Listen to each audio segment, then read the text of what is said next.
Hey, it's John Nolan here. Listen, I could tell you that gas prices are going up, food prices are going up, inflation's going up, but you already know that. When it comes to important life decisions in my life, I pay close attention to my intuition and to the science that I'm getting. And lately, more and more people from the food industry, trucking industry, packaging industry have been telling me, listen, a big crash is coming. We're going to have huge food shortages. And I pay attention to that. People are moving out to the country. They're growing their own food. That's exactly what everyone needs to do. But also prepare in the short term, have emergency food ready. That's why we partnered with My Patriot Supply. So if you hop over to preparewithinspired.com, you can save $150 on a 3-month emergency food supply kit today. We just encourage you to look it up. If this is the right thing for you, do it now. Go over to preparewithinspired.com. Hey, Inspired Tribe, my fellow freedom lovers, it's John Nolan here, and I'm honored, excited. It's my great pleasure to welcome back to the show and to this series, Yona Aniwodi of the Cherokee Nation. Yona, thank you so much for joining us again today. OCO, it's a pleasure to be with you, John. Very OCO. honored to walk the path once again. Oh, OCO, Yona, OCO, everyone out there. Yona has been teaching us in the last 4 conversations about the Katua way, and he's going to speak more on that today, elaborate more, expand in even greater perspectives. And for those of you who have not seen our previous conversations, or you just feel like you want to freshen up, the links are going to be, I guess, up here somewhere and down there in the video description. But Yona, I'll give the stage to you, please. What do you have in mind for our journey together today? Well, when I left it off last time, just to give a very abbreviated recapitulation to bring us to where we are today, I began with a mental exercise that everyone should imagine themselves in a forest, looking at a massive white oak tree with mistletoe growing from its branches. And, at the very top, there are peregrine nests of hawk and eagle. And on the lower branches, there are nests for squoia or robins and larks and blue jays and cardinals. And it's got a hollow in the bottom of it where you see squirrels and chipmunks hurrying away, the acorns. And standing with you is a chain sawyer with a Husqvarna chainsaw. And he looks at the same tree while you are amazed at this community of life. Husqvarna man riding shotgun with you here is seeing diameter at breast height and the number of running board feet of marketable timber, and he's doing the math in his head of how much is this veneer white oak going to bring at the sawmill, and I'm going to be rich. And of course, once the tree is cut, you've now made homeless. You may have even destroyed the eggs soon to hatch of bald eagles and red-tailed hawks and everything else. I mean, that mental exercise led to us discussing about the 7th direction and how we put aside our fears, doubts, and insecurities in order to get into a deliberative, meditative state. The direction inside: prayer, soul searching. Some things get lost in translation, but we're doing the best we can today with Galisi Gamonahisi, your English language. So from that, with the 7 directions, then went in and explored. We finally got to the 7th door. And 7th door, or the 7th gap in the Great Mountain Ridge. Either way, each door is either open or closed, locked or unlocked. And it's for you when you approach each door whether or not you want to lock it, because the lock is on your side of the doorknob. And when it comes to this white path, or the righteous path of the Katua, the path of righteousness. This isn't a path that you choose to walk on. This is a path that chooses you, because it's a calling to serve others. It's, in the previous episode, we were talking about a concept called adagesti. And adagesti is kind of like what the Greek tradition, like, think Plato and Aristotle, Socrates, they would call agape love, or love without an ulterior motive. But although this is true of adagesti, adagesti is much more inclusive. So adagesti is that feeling in your heart when you stare at the trunk of a white oak tree and it comes to life, and you can see, furry, the little fuzz worms going up the bark. A hummingbird circles around your head with the humming of its wings, and you hear a red-tailed hawk screaming overhead as the red-tailed hawk, the Aniwodi, lands on top of the tree. It's like nature comes to life, and all of a sudden you realize you're just but a part of that ecosystem. So the question is, are you living in adagesti? Are you living in harmony with all of living creation? Are you going the same direction as all living creation? Are you going to enhance this living ecosystem that is the white oak tree? Or do you already have the log yard graded out? Are the chain sawyers it has the log skidder just pulled up with cables to wrap around the base of the trunk? So are you thinking 7 generations ahead? Or are you thinking 7 seconds ahead? If I buy and sell in less than 7 seconds, how much money can I make on this digital coin? And I'm not picking on digital coin traders. It's about your decision-making process. And when you make that decision-making process, what takes priority? Because, for example, you look at the situation the United States of America is in today. It's not that we don't have any way to print more money. They have certainly explored the freedom at which they can print money at great value. Money printer go burr, as the saying goes.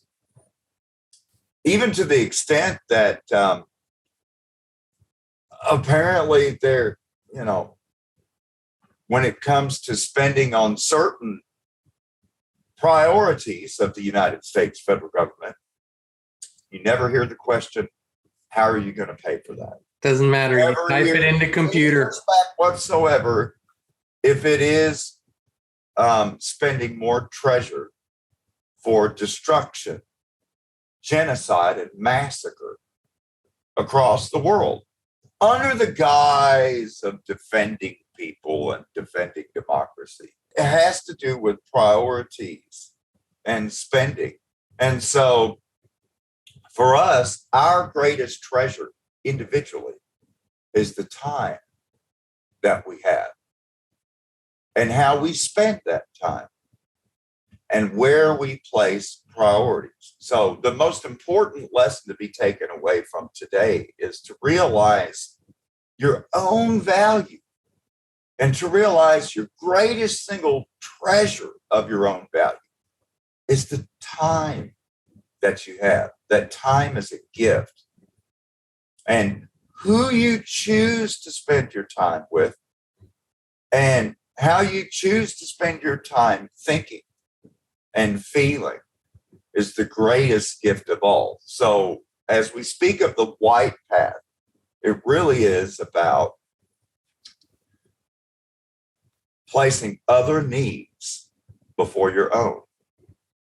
Thinking of your brothers and sisters and mother and father and cousins and close friends and work colleagues, everyone in your inner and outer circle of direct, regular contact, which has become strained in the last 2 years.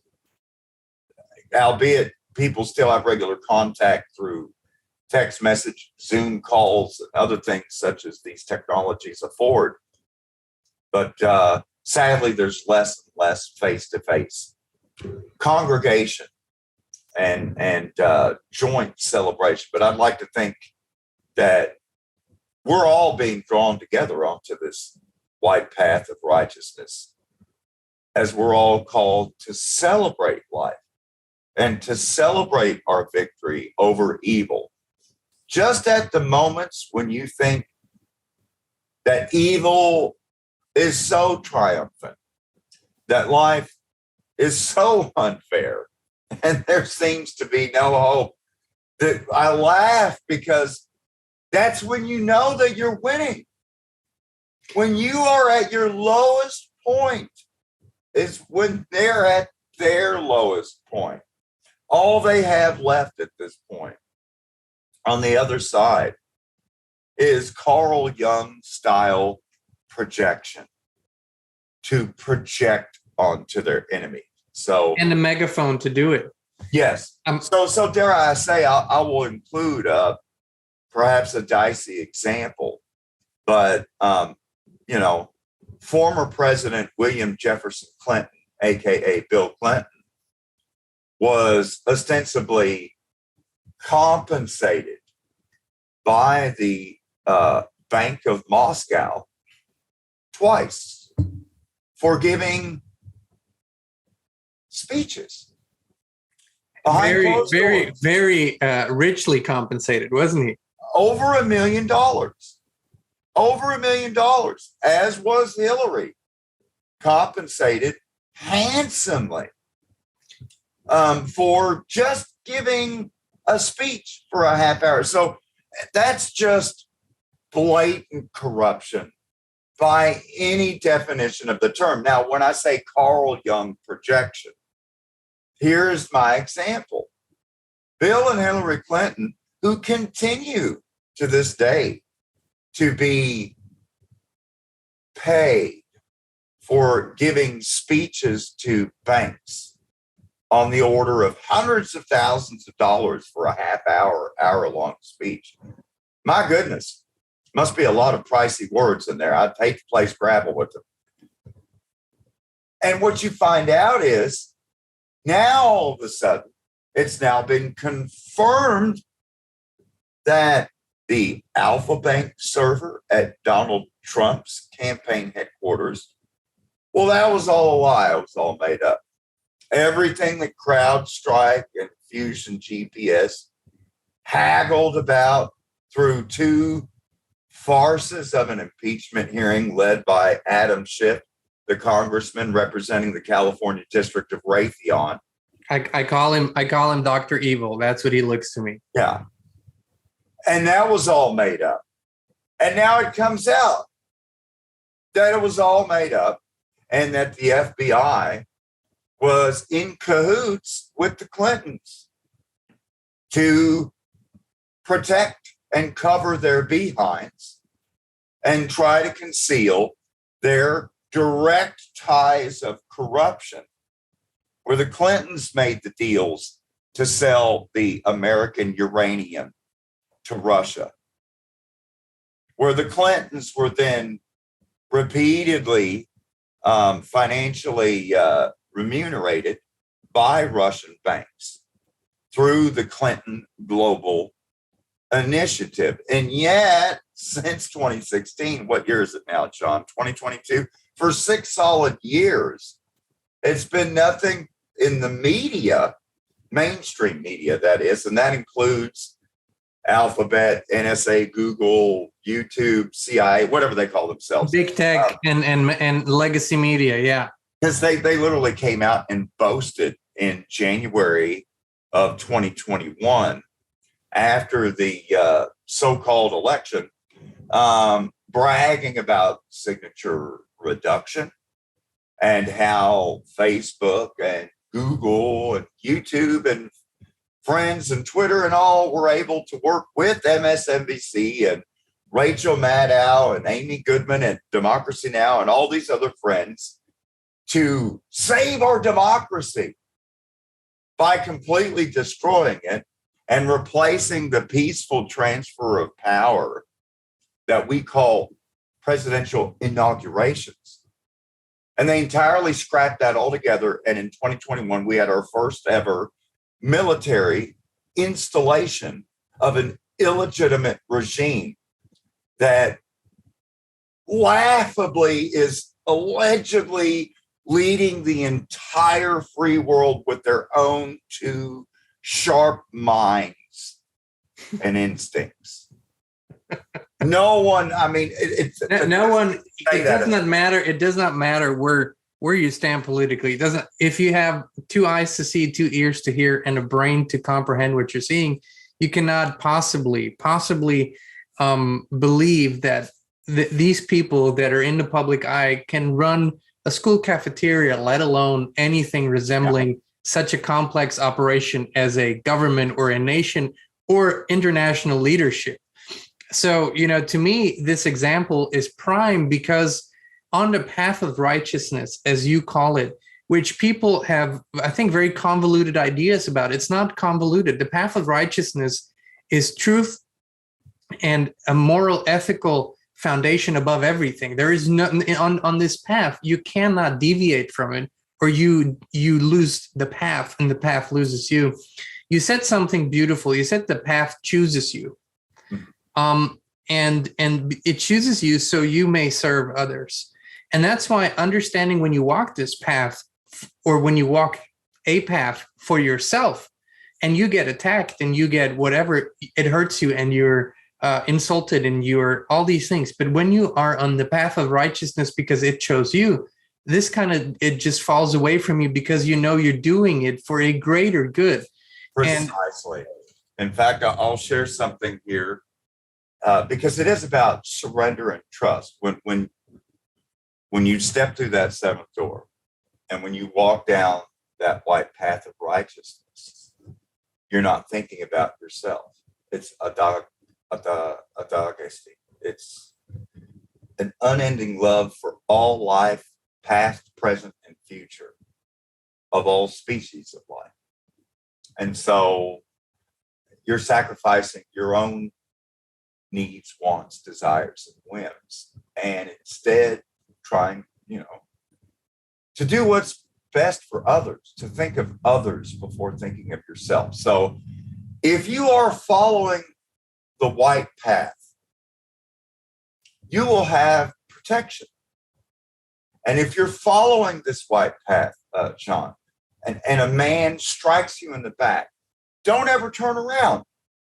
If you turn around, you will be going off into the darkness.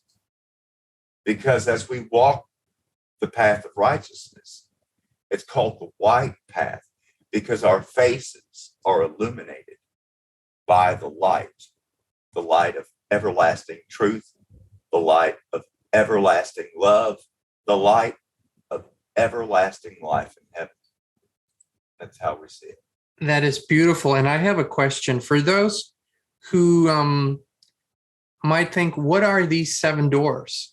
And there's been in mythology, in spirituality, in religious beliefs, it's been said there are seven doors to heaven and seven doors to hell. So the dimensions, if you will. But how does the Ketua way look at this? How do you view this, and what would you describe these seven doors as? Well, actually, the seven doors are actually all doors to heaven. If you go into Ketua teaching at its heart, we do believe that there is evil. And we do believe that there is temptation and that there are temptors and temptresses. But we don't believe in everlasting, permanent condemnation of hell. That's something that's different. Instead, all due respect to Dante Alighieri and the Inferno and the beautiful Terza Rima, but from the Cherokee perspective, there are 7 levels of heaven. And so I think a better way in this English language to explain it to practicing Christians would be that rather than heaven and hell, Cherokee believe in heaven and purgatory. So that, if you've done bad and evil all your life, like, if you cackle in a televised interview when posed the question, 1.5 million Iraqi children died, Miss Madeleine Albright. Do you think that price was worth it? Yes, we think it was worth it. Okay. Madeleine Albright, believe it or not, we do not believe she's in hell. She's in the 7th lowest level of heaven, the long walk of purgatory. Which and is basically... You may get higher in heaven. You may not. It's not up to God. It's up to you. Which basically means you, as always, you either decide on this path or you decide on that path. You either decide to walk it or you either decide to fall away from it. And the suffering is within you, or the rejoicing and the fulfillment is within you also. So that the thing, and which is so important, because I know we have a lot of people listening and watching that subscribe to the Christian faith. And perhaps as all of us subscribe to one dogma or another, or at least, we fall into the trap sometimes. But what you're exemplifying and showing so beautifully is that these are just classifications that are made to divide us. The essence of the truth is there in whether you want to call it Christian or whether you want to call it Ketua. The essence of the truth is there. It's just a universal truth. And in terms of, the anguish and the punishment that's associated with, damnation to hell, I guess our take on it is this. We believe that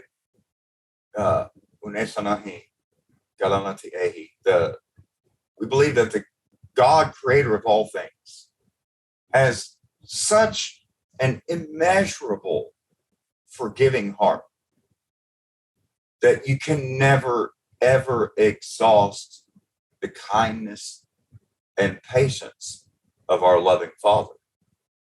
It's impossible. There's no point at which God and Jesus both say, you know what, this one here, thumbs down, send him to hell. We just don't have that take. We believe that it's never too late. Even if you're coughing up blood and you're at death's door, seconds from breathing your last breath, still there's time. If you breathe your last breath and you start floating away, you've still got all of time to bury the hatchet, to stop napping flint, to stop making arrowheads, to turn towards the light and let the light illuminate your face as you walk that white path of righteousness. And finally, allow yourself to become part of the group rather than ostracizing and excluding yourself from the group. So when, the real question then becomes, why are people factioning and fracturing off? Why are people splitting up? Why? We have this path here. Why is everybody just diverging and just shooting straight off the ridge left and right instead of running this ridge all the way to the rock of truth? So one of our most sacred places on planet Earth is the great white rock itself. So traditionally, the white path led to the White Rock. And the White Rock, a Chattanega is in Tennessee. A Chattanega, Tennessee. Or as we would say in America, Chattanooga, Tennessee. And the Great White Rock, a Chattanega, is what they call Lookout Mountain. You can actually see 7 states from the top impressive. of that promontory. You got Ruby Falls, there's the Incline Railroad. I highly recommend, if you've never been to Chattanooga, you'll thank me for going. I highly recommend Chattanooga. And as an added bonus, Chattanooga, Tennessee, to my knowledge, was the first municipality in all of North America to take it upon itself to build out its own city-owned broadband. I didn't know that. So Chattanooga actually has the highest upload and download speed of any city That I did in the know. United States of America. And so there's a lot of high tech in Chattanooga, a lot of server farms there. They have phenomenal internet too. So there you go. There's your white truth connection. I was surprised when we were there, because we live in Middle Tennessee, in the greater Nashville area. And so when we went to Chattanooga for the first time, I just noticed it was a little bit of a different crowd naturally. And I only later realized that technology has a big, and as you said, broadband, internet has a big stronghold. So when all the, fiberglass and all that became more popular, that was the first place where this happened. I didn't know this. So really, if you want great internet, you got to go to Chattanooga, but it's worth visiting. A very different energy. I would like for you, Yona, two things, if I may ask. One thing, I love when a message concludes with a way for us to contemplate, something to contemplate until we get to see each other again. What would you give us, all the viewers, to contemplate on, something that we can walk with, think about, and maybe internalize? And secondly, I'd like to ask you also to give us a little bit of a preview on where our journey together is leading us. We've talked about it, but I'm very, very excited for everything that's yet to come. Well, what we're saying with the white path, the path of righteousness, where you are called to place others' needs before yourself, and just a non sequitur. I'm not talking about the greater good. I'm not talking about collectivism in the way it's used in today's modern taxonomy and lexicon. Rather, I'm talking about inner circle and outer circle of the direct personal relationships and connections that you have. So obviously you have loved ones in your life. And so I guess we're getting into what is the extent of that love, and how do you visualize and quantify that love. So as we are all individually called to this path of righteousness, we're finding each other. Even with the restrictions, even with the phenomenally expensive gas price now, with all of the challenges presented, even with the false narrative and disinformation governance boards and all these other things working to actively propagandize us since the Clinton repeal of the Smith-Mundt Act in 1996, despite all of that, we're fighting. That up. Yeah. That the Smith-Mundt Act basically repeal meant that the federal government in DC is now allowed to openly propagandize the American people to win hearts and minds. And so despite all of that, we find ourselves today in each other's company because we have been called by a higher power to serve each other, to heal each other, and to live in harmony with God's creation, rather than play God with creation. And that's the real issue. So what it is for us to ponder on and for us to take to heart is to realize individually, each one of us that are being called to this path are magical pieces of a jigsaw puzzle. That the master already knows how this piece goes together.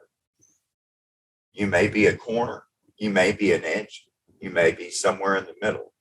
And all this time going through your life, and now as the struggles got more intense, and then COVID, and then variant, and now monkeypox, and staying with your crowd, all this chaos just swirling around your head, and yet somehow it just keeps building and getting stronger inside of you. And that's the calling. That is the calling. And so when you realize it's not about you, that your key to immortality, to living forever, is when you live forever in the hearts and minds of those living and those to come. When your story is told to others, when the recollections of Jean and Yona are shared and passed down, that's immortality. So whose stories are shared? I mean, granted, some stories are shared that are funny and some not so flattering, but it's the stories like of Redbird Smith of the Katua Society. It's the stories of Chief Sequoia, who personally was tortured for sharing the Cherokee syllabary and teaching everyone how to read and write in Cherokee. Today there are still stories passed down by older generations about the great things that John F. Kennedy did for the space program. And, my grandparents, they liked Ike and would sing the praises of Dwight Eisenhower. There are still some older people that will sing the praises of FDR and the alphabet soup legislation, albeit, although he's labeled as a socialist, many would argue today that FDR actually saved capitalism, which apparently so, because it's still here. But, quite ironically, isn't it? Yeah. When you surrender, it really is about surrender and trust. The thing to remember as we move forward is don't look back. You don't have to look back. When you need to remember, you look inside. Again, there's 7 directions. Always go to the 7th direction, Ahni, and look inside. When you look to the left, when you look to the right, when you look ahead, when you look behind, when you're looking up, when you're looking down, right? In a cartoon, if we see a cartoon character looking around in every direction, all bewildered, not only are they lost, they're scared. Instant signals. So who would want you scared? Who would want you lost? Not your shepherd. The wolf. Of course. And weak. The wolf. And so, granted, I hear all day long this term being used today called sheeple. Sheep people. They just go along to get along. Don't want to hurt nobody's feelings. Don't really want to talk about politics. Don't really want to talk about religion. And just let's talk about the weather. Well, no, weather is going to get into climate change. Let's talk about sports. Or, well, oh, you're a Jets fan. Never mind. So, I mean, it's gotten to the point that, if you try to police yourself, if you try to just stay within the bounds and not offend anyone, you're going to end up being offensive to everyone. Because you're like, I can't have a conversation with this guy. So, where we go in the future is realizing what unites us, what we hold in common. And so long as we look to the 7th direction through the prism of universal truth, then the message is forever. And the message is easily translatable in all languages. And so when you realize the messages that you get in your mind the messages that you get in your heart, or prayers or thoughts. I like message. When you get these messages, remember that the whole point of the message is to proselytize and evangelize the message. It's not about the messenger. It should never be about the messenger. It's about the message. And when your message speaks for itself, when you're speaking from a dagasti, speaking of all life, living, not yet, lives of the unborn, lives of the already past, lives living with us today. The message will speak for itself so much that as the messenger, you'll be part of that story. But it's about the message. And so the message we all must carry and really scream at the top of our lungs over and over and over again is that we are not powerless. We are not helpless. And we must never trust in any government. We are a people of rules and laws, not a people of rulers and blue-blooded monarchies and special families that only get to rule and no one else. It kind of feels that way now, but that's not reality. Well, I think we have reached a point where the people fear government. Literally, the people fear government. Where I'm going to tell you openly what I think needs to happen, and it needs to happen quickly. Is a government is installed by the people to manage certain limited things at the will of the people and as the people see fit. That's what the limited capacity of a government is. And every society, no matter how small or large it is, will have such systems because they need to have some sort of agreements. And that's part of it. Right now, we're at the state where people fear government. Now, it should be at least the other way around. And I would love to say it would be great if we had a mutually respectful relationship, understanding we're one and the same, not emancipated different groups. But for right now, I'd like the positions to be swapped. I would like for the government to fear the people and really fear. I would like to see the fear of God in the eyes of the people in government right now, because this wake-up call is needed. However, in the long term, and that's necessary, we need to bring this unconditional love into all structures everywhere. That's the only way that's going to do it. We can't fix this with violence, because it's only going to create more of it. Fear. They are speaking from fear. Even what's her name? Karine Jean-Pierre, who replaced Jen Psaki as the official spokesperson for the White House. I listened to them giving official answers to questions posed by the American public in the White House itself, Sean. If it were in the White House, which I don't believe it is, but okay. Right. Well, oftentimes he's actually at a soundstage, but I do believe the White House spokesperson is in the White House correspondence room over on the West Wing. Often, unless a plane flies overhead. Right. And then not. Or if the camera falls off the table and you see the top of the green screen. Yeah. But they're scared, as they should be. The thing is just coming apart. So to me, this is a celebration of life. It is. And a celebration of love. And they're quite frankly freaking out. I mean, they keep doing dry run rehearsals for these different events. Like Event 201, they had 2 dry runs for a monkeypox outbreak, and now they're trying to roll that out. And I just feel like, I'm just so grateful and so excited. What an opportunity to be alive today.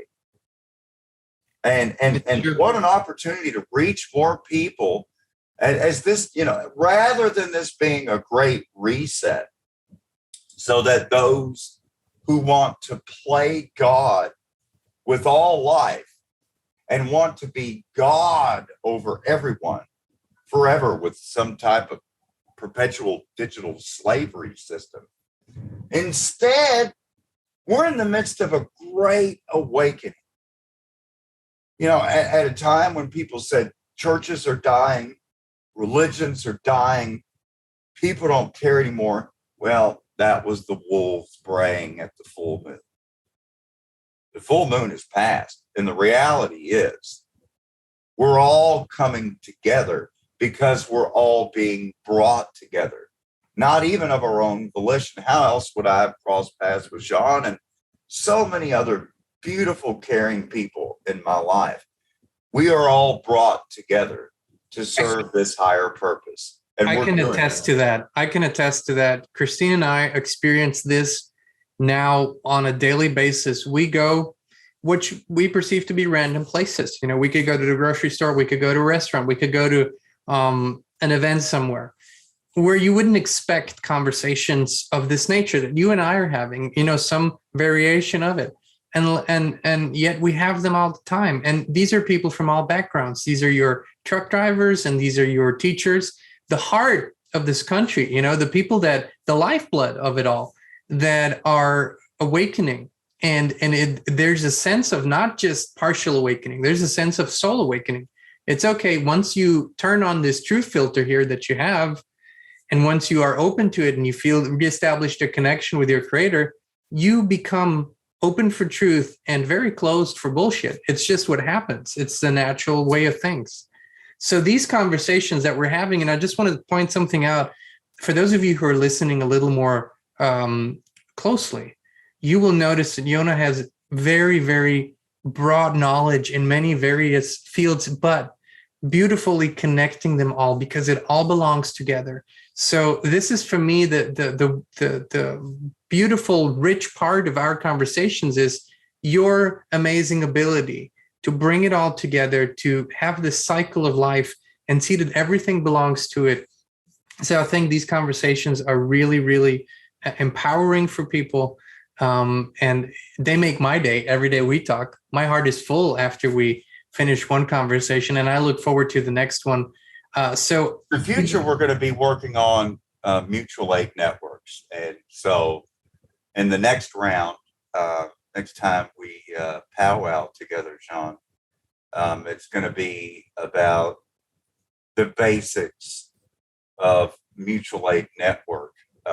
And, I guess it's really going to begin with communication, because our ways of communicating today have become both figuratively and literally toxic.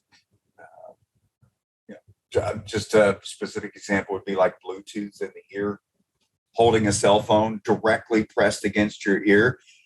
You might want to read some of the materials that's on your cell phone specifically, that says on your cell phone itself, don't ever hold the phone closer than 6 inches to your ear.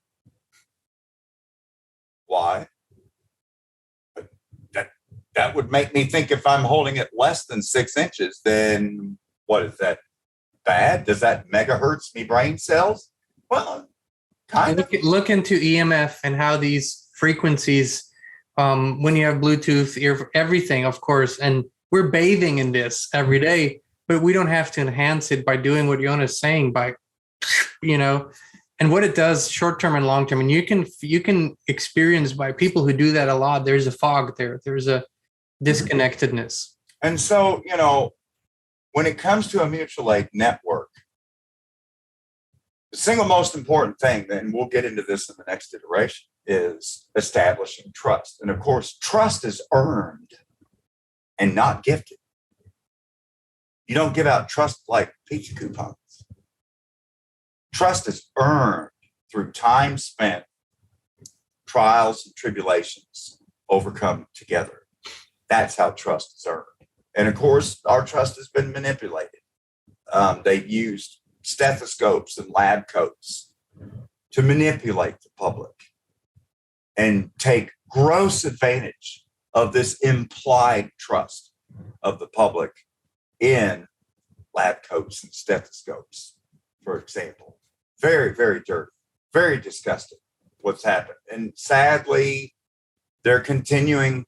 I mean, at this point, the Food and Drug Administration and the Center for Disease Control and Prevention have both pretty much thumbed their nose at their own panels of experts, like the Vaccine and Related Biologic Advisory Committee. You know, they're literal impaneled experts, just ignoring them altogether. All of the normal requirements for allowing an emergency use authorization to combat a dangerous emergency pandemic situation with people dying from the original strain of the Wuhan coronavirus, which was in 2019, 2020. So we're still now going to give to 6-month-old children a batch of medicine to combat some bug or something. To newborns. That was prevalent on planet Earth in 2019 and 2020. Spoiler alert, it's 2022. There's different variants that are now. Again, I'm not trying to validate or invalidate. No, you're literally just building the case on the official story. You're building I'm going by the official story that we're being told. If we are to believe what we're being told, then this makes no sense whatsoever. Makes no sense. I mean, if you were going to give a medication, it would have to be for the current. It would have to be for the current. Yeah, exactly. Exactly. Nothing else makes sense. That's just how it is. And in previous years and decades, this is how it was actually at least practiced in the official realm. Good, bad, or indifferent, no matter how you see it. This is just built on the official story. So I love the truthfulness, the openness of our conversations. I look forward to more of that. I do too. Hopefully I haven't angered the gods at YouTube too greatly. My apologies to Langley. Well, your caseworker will reach out if he needs more information. Yeah, I'm sure. Hi, Blufftail, Utah, everyone at the National Data Center. Much love. Yeah, hey, we love you. We truly do. We actually invite you to come on and actually come on this. You know, we can make a group call and you can also share a little bit. You know, maybe we have more in common than you think. We're not the enemy. We all love our country, don't we? Pardon me? We all love our country. We do. Love our country. I would like to think. We do. I honestly do. I love this land. I love the spirit of it. I love the country. And I'm if you look at the true sense of the word, I am a patriot. Yona, I want to thank you once again from my heart, everyone for watching. I look forward to the next one and the next one and the next one. As I said, this hopefully will be a continued conversation without an expiration date, because we have much to talk about, much to explore. And please, everyone, leave your comments below this video. Let us know what your thoughts are. And also let us know what you would like to hear a little bit more about, what maybe Yona can go into it even deeper. There's a plethora of knowledge and wisdom in this man, and we look forward to hearing more. Thank you, Yona, again. Thank you. Anyone else that's interested more in Cherokee culture, music, and language, I highly recommend you seek out Thomas Bell at Eastern Carolina University for their Cherokee language program, or Ed Fields at the Western Cherokee Res in Tahlequah, Oklahoma. For those that really like the music, I have to share my good friend Gunhay, Tommy Wildcat, who is a Cherokee National Treasure, is a flute player. He has a flute song called Cherokee Warrior Flute, The Warrior Flute by Tommy Wildcat. I just wanted to put that out there and share some of my friends' great work that's out there as well for those that want to engage more with Cherokee culture and language. And I really look forward to discussing mutual aid networks next time. It's always such a pleasure, honor, and privilege to be able to share more of our way and our livelihoods. Thank you so much, Yona. Thank you so much, Inspired Tribe. We will, as always, share the links to previous episodes, the playlist, everything Yona's talking about in the description. Until we see each other again, contemplate a little bit. Walk with these thoughts that Yona's sharing. It's deep truth. It's deep wisdom. And be abundantly blessed. We look forward to seeing you very soon. Many blessings. Many blessings.